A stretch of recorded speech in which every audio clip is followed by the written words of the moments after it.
When we give students a shared experience, we are giving them something to share as meaningful text that we can encounter together.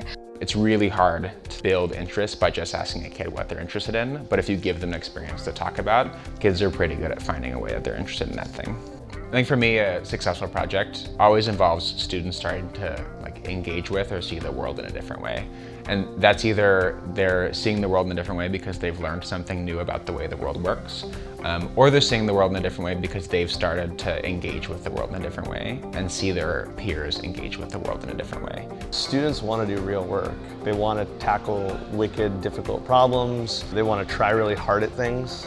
And if we can immerse them in something before asking them to write about it and answer questions on a test about it, we might find that their natural desire to be excited and engage can be directed and coached by a teacher. Not all students have the same lived experiences, but they can learn from each other by sharing.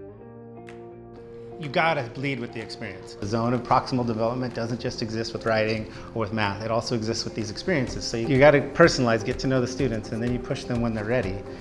And once they've done it and they realized, okay, everything was fine, in fact it was cool, then they're gonna wanna often do it a second and a third time. When I plan a project, I'm always thinking of the many connections it has to other disciplines, because that's the way that we learn.